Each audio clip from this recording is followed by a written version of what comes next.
Hello everyone, welcome back to my channel Medicos Learn and Grow Up. Today's topic type 3 hypersensitivity. It is an important topic as an exam point of view और as a medical student आपको पता होना चाहिए कि type 3 hypersensitivity कैसे होती है, इसकी पैथोजेनेसिस क्या है. देन स्टार्ट करते हैं. Type 3 hypersensitivity also called as a immune complex mediated hypersensitivity.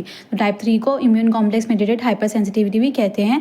Then it occurs due to the deposition of antigen antibody complex. Antigen antibody complex को immune complex बोलते हैं. जो antigen antibody का complex होता है, antigen and antibody, antigen और antibody के complex को एंटीजन एंटीबॉडी कॉम्प्लेक्स बोलते हैं और also call as a immune complex भी बोलते हैं. तो इट अकर्स क्यों हो रहा है? Because of the deposition of antigen antibody complex on the tissue which is followed by activation of complement system and inflammatory reaction resulting in the cell injury. तो इसमें क्या होता है, ये होता है क्यों? Because of the antigen enter करता है, then antigen antibody complex form होता है और ये जो एंटीजन एंटीबॉडी कॉम्प्लेक्स है ये टिश्यू पे जाके डिपोजिट हो जाते हैं. वैन ये टिश्यू पे डिपोजिट होंगे किसी भी टिश्यू पे, तब वो क्या होता है, एक्टिवेशन होता है कॉम्प्लीमेंट सिस्टम का. देन ये कॉम्प्लीमेंट सिस्टम एक्टिवेशन होता है, यहाँ पे इन्फ्लामेटरी रिएक्शंस होती है उस प्लेस पे और रिजल्टिंग क्या होता है, सेल इंजरी कॉज होती है, सेल डैमेज होता है, इन्फ्लामेशन होता है, ये सब होता है. ये था इसका डेफिनेशन. देन इमीडिएटेड बाय आईजीएम और आईजीजी एंटीबॉडी. जो टाइप 3 हाइपर सेंसिटिविटी रिएक्शन है ये मीडिएटेड होती है बाय द आईजीएम और आईजीजी एंटीबॉडी से. एंटीजन जो इसमें एंटीजन होती है वो इंट्रिंसिक भी हो सकती है और एक्सट्रिंसिक. इंट्रिंसिक जो एंडोजिनस होती है और एक्सट्रिंसिक एक्सोजिनस. और वो जो एंटीजन है वो फ्रीली मूव्ड होती है सर्कुलेशन में, वो फ्रीली मूव करती रहती है, किसी फिक्स जाके सेल पे अटैच नहीं हो जाती है, वो सर्कुलेशन में मूव करती रहती है. तो पैथोजेनेसिस क्या है, फर्स्ट हम इसको डायग्राम से देख लेते हैं. जो एंटीजन होती है वो एंटर किया बॉडी में उसका एक्सपोजर हुआ, एंटीजन फ्रीली मूव करती रहती है बॉडी में, देन सर्कुलेशन में मूव करती रहती है. देन यहाँ जब भी उसको उसका करस्पॉन्डिंग एंटीबॉडी मिलेगा तो उससे क्या वो बाइंड करेगी, एंटीजन एंटीबॉडी कॉम्प्लेक्स का फॉर्मेशन होगा. देन इसको क्या बोलेंगे, इम्यून कॉम्प्लेक्स बोलते हैं, also known as a antigen antibody complex को इम्यून कॉम्प्लेक्स भी बोलते हैं. तो वो फर्स्ट एंटर करती है और सर्कुलेशन में फ्रीली मूव करती रहती है, देन वो एंटीजन एंटीबॉडी का कॉम्प्लेक्स फॉर्म होएगा. देन जो एंटीजन एंटीबॉडी कॉम्प्लेक्स है ये भी सर्कुलेशन में फ्रीली मूव करते रहते हैं और ये डिपॉजिट कहाँ पे होते हैं, mainly in the blood vessels.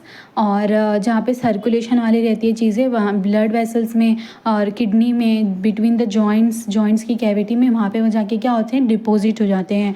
तो ये क्या होता है, इसकी वजह से क्या होता है, जैसे वो डिपॉजिट होते हैं तो क्या देन एक्टिवेशन होता है कॉम्प्लीमेंट सिस्टम का. कॉम्प्लीमेंट सिस्टम के क्लासिकल पाथवे भी हो सकता है और अल्टरनेटिव पाथवे भी हो सकता है. क्लासिकल अल्टरनेटिव पाथवे क्या होता है इसका मैं लिंक डिस्क्रिप्शन में दे दूंगी, तो फर्स्ट आप वो उसको समझ लेना. तो क्लासिकल या अल्टरनेटिव पाथवे का कोई भी इनमें से एक पाथवे क्या होएगा, एक्टिवेट होएगा और यहाँ पे क्या होएगी, जो क्लासिकल और अल्टरनेटिव पाथवे से एनाफाइलेक्टोसिन टॉक्सिन्स निकलता है जो कि क्या करती है, अट्रैक्ट करती है इसको, जो भी इन्फ्लामेटरी सेल्स होती है उनको अट्रैक्ट करती है. तो एनाफाइलेक्टोसिन्स होती है जो कि C3A होती है, C5A ये टॉक्सिन्स होती है. जो एनाफाइलेक्टोक्सिन C3, C5A, C4A होती है ये क्या करती है, ये अट्रैक्ट करती है, एक्टिवेट करती है इन्फ्लामेटरी सेल्स को. Then inflammatory cells at the जहाँ पे एंटीजन एंटीबॉडी कॉम्प्लेक्स का डिपोजिशन होता है वहाँ पे वो आती है और वो क्या करती है, वो रिलीज़ करती है अपने जो भी एंजाइम्स होते हैं, एंजाइम्स को रिलीज़ करती है. बिकॉज ये डायरेक्टली उसको इंगल्फ नहीं कर पाती, बिकॉज ये क्या होता है, बहुत स्मॉल इम्यून कॉम्प्लेक्स होता है, बहुत स्मॉल साइज का होता है, तो वो अपने एंजाइम्स को रिलीज़ करते हैं. Inflammatory cells come and release their enzymes. Enzyme release होने की वजह से उसके जो आसपास जो टिश्यूज़ होते हैं, सराउंडिंग टिश्यू में भी क्या डैमेज हो जाता है बिकॉज ऑफ द एंजाइम के कॉन्टैक्ट में आने की वजह से. तो यहाँ पे क्या होता है, इन्फ्लामेशन और टिश्यू डैमेज कॉज होता है. देन इसको स्टेप बाय स्टेप देख लेते हैं. फर्स्ट क्या होता है, freely moved antigen in the circulation. जो एंटीजन एंटर करेगा वो फ्रीली मूव होता रहता है, antigen enter and freely moved into the circulation. Then when antigen encounter their corresponding antibodies they bind together to form immune complex. वे जब भी antigen उसके corresponding antigen से इनकाउंटर होता है, मिलता है, देन उसका क्या होता है, बाइंड हो जाते हैं और फॉर्म कर लेते हैं इम्यून कॉम्प्लेक्स. इम्यून कॉम्प्लेक्स जो होता है वो भी फ्रीली सर्कुलेशन में मूव होते रहते हैं, move in the body system freely move होते रहते हैं. Get deposit in a various tissues such as a kidney, lungs, blood vessels, joint etcetera.